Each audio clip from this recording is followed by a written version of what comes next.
As for my American friend, the CIA thinks it can infiltrate the mountain of Dr. Crud. You can't scare me, you slant-eyed yellow bastard. Take him to Season 2. No! No! Season 2. No! No, please! Anything but that! No! Time is a precious resource.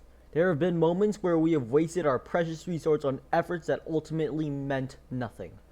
So when I decided to watch Maze Runner Season 1 to Season 2, I felt like I've wasted hours of my life. Greetings everyone, it's me, the Wizard. Unlike my old video where I complained about Maze Runner on a surface level, instead, I decided to watch the damn season all in one day, and take notes so I can remember what my gripes with this shit show was. Because most of the people who are watching this are probably the kids from the first video I made, I'll express my main problems with Season 1. The camera is way too focused on the characters. Seems like they're trying to hide something, or they forgot to fully create a scene, so instead, they just focus really close to the characters, and it is very uncomfortable. The characters will have unrealistics like in Shenmue, where the characters will show very little body movement when trying to portray emotion. So, it is all up to the voice actor to add as much expression to their voice as possible, to a point of being uncanny. The lighting in the show is extremely dire at times. Sometimes lighting won't affect characters, or looks like some Doom era bullshit, where everything has to stay on the same brightness level and color. Action scenes have no weight or risk. This is a problem with most video game movies. Our characters usually are in no real danger and there's no sense of impact when things happen.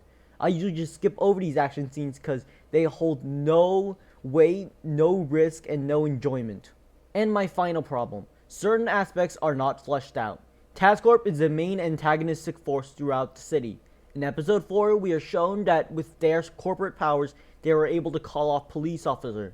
They were the law. With that power to corrupt law enforcement, you can go absolutely wild. You can make lawyers do stuff. You could have shown, SMG4 could have shown a lot of crazy stuff happening in this world if TazCorp had this much power. Imagine what they could do with lawyers and law enforcement and so on. Judging by the fact that most of the bad guys and goons wear masks, they're hooked up to air tanks for whatever reason. I understand this is because they were lazy, or they just ripped the model from Unity.com, or maybe they just didn't want to go through the effort of individually making new faces.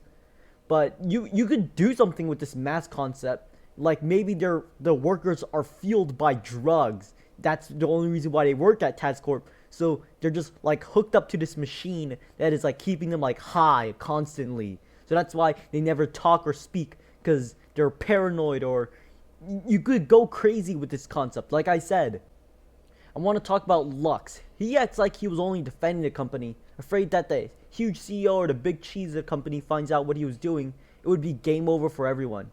SMG4 seems afraid of being too complex because their baby audience would probably be too confused.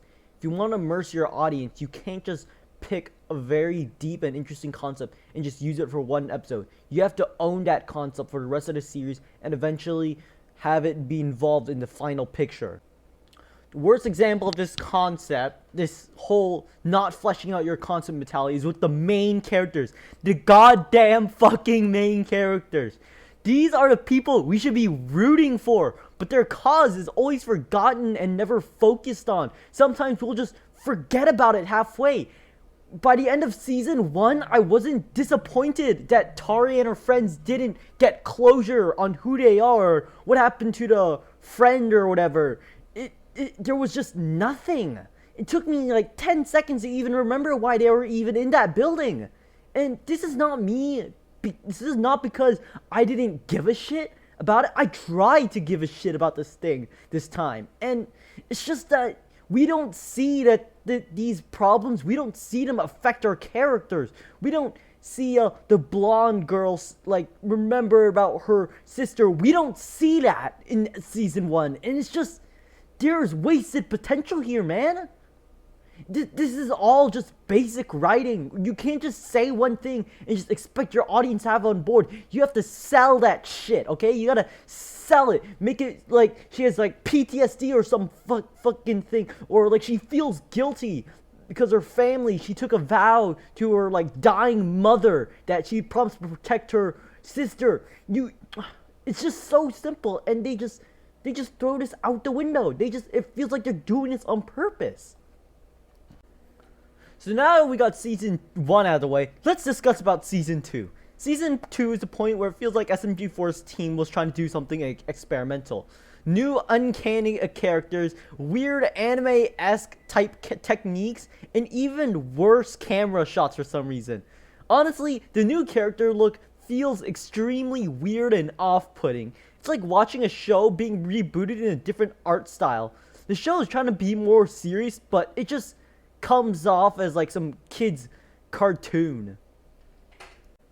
Before I start bitching about the problems, let's start to look at the good things they try to do. Lighting seems a little more lively and realistic. Well, only for the first couple episodes. In season 1, the lighting was static, like I said earlier.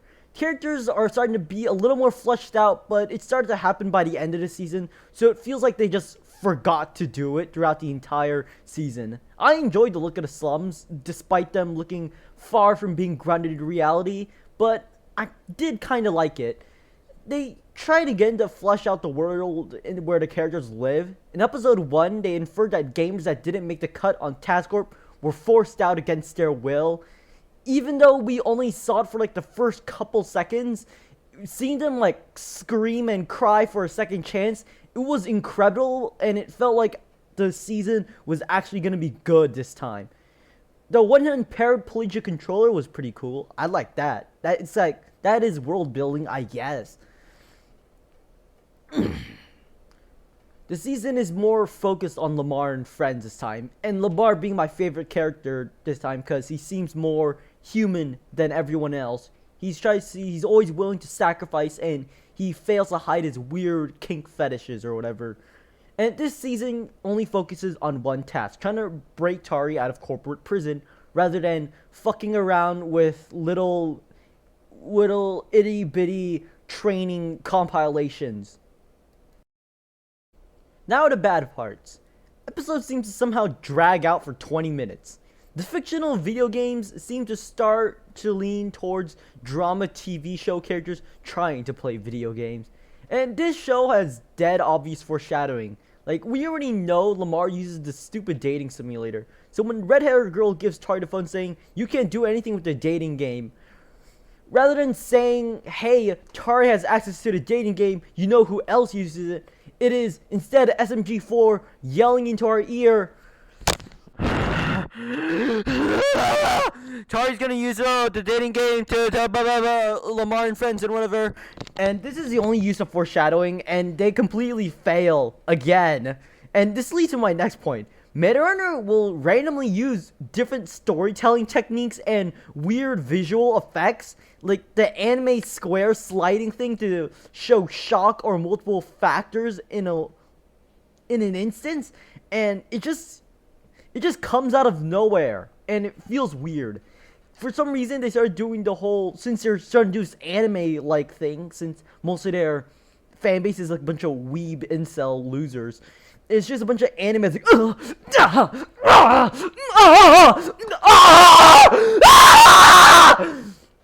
and they sometimes change the camera position while they're talking, and that is a good thing, and it's actually it's a good thing, but then other times, for some reason, they'll do it, and then it completely destroys the effect of a scene.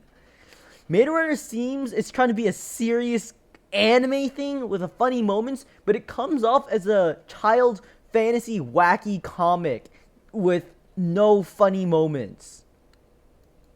Action scenes are even more boring, so I usually just skip them because, again, they have little to no connection. There are stakes in some of these action scenes, but they're not in any immediate danger, so I skip them once again.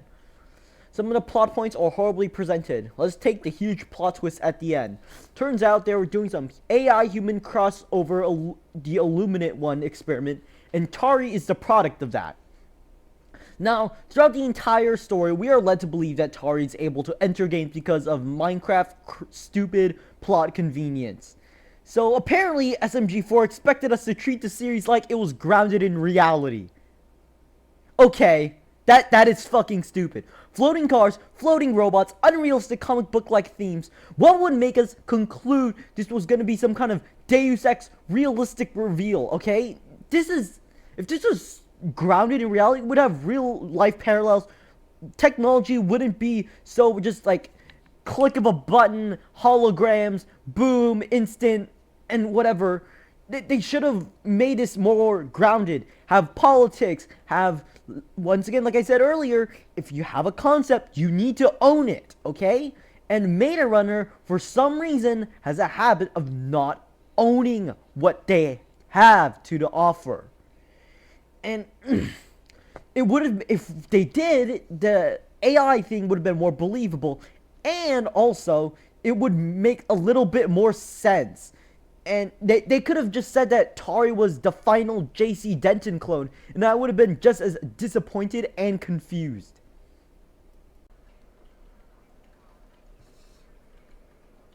Now, I was going to include in the pros that they started using different uses of music whenever the pink-haired girl comes on the frame. They have a little piano theme or whatever, but because no matter what, it was the same piano music, it never changed, even depending on the current situation, it made it extremely nauseating within the first episode of her appearing. I'm just happy I think they stopped doing it in the finale. So, yeah.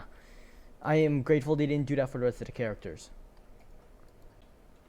Now, at this point, most of the people watching this are children. You kids are probably asking, "The fucker! Why are you referencing to the Deus game? The fucker! Why are you keep referencing to this Deus Ex game?" Well, my dear social reject, during the last few episodes of Meta Runner, the blonde girl starts touting to Lux to do something for her baloney or something. She was saying stuff about conspiracies and cover-ups and whatnot. At this point, all this started hitting me like a brick wall covered in machine oil. This series seemed to be like it was trying to copy or be some kind of Deus Ex spin-off. I decided to watch the cut content video of Meta Runner. I skimmed over it, and I noticed that they mentioned about soy food, and just like Deus Ex, the video game, it also has the inclusion of soy food also. Meta Runner's antagonist is a huge corporation that managed to corrupt legal forces. In Deus Ex, UNATCO, a legal authority company your character is employed by, is actually being controlled by a larger company that pulls the strings and also is responsible for mechanical augmentations, just like TazCorp. In Meta Runner, TazCorp tries to dip their toes into human AI experiments to help create the ultimate gamer. In Deus Ex, the AI Helios merges with the main character to become the all-powerful and knowledgeable being. With this many things, it would seem obvious that Meta Runner was trying to be some Deus Ex-esque story, but it comes off as more of a Deus Ex Frozen Hell. Yeah, think about that. But it failed due to it being related with gaming and trying, yet failing to focus on characters rather than the world around them.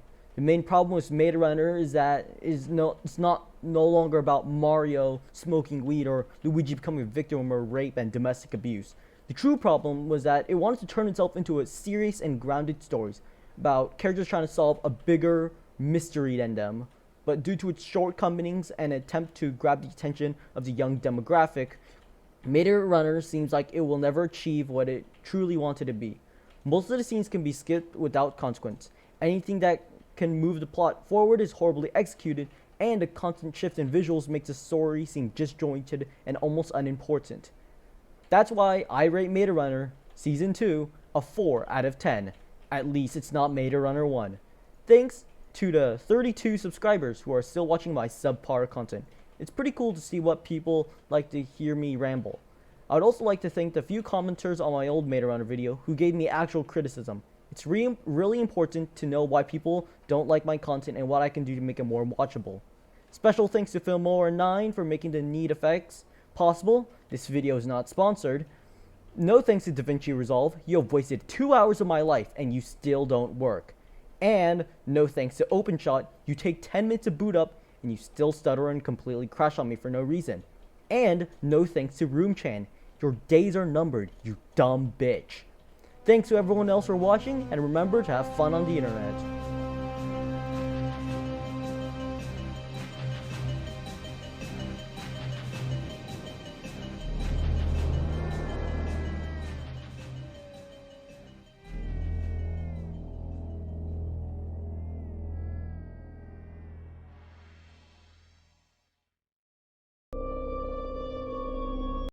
Hey guys,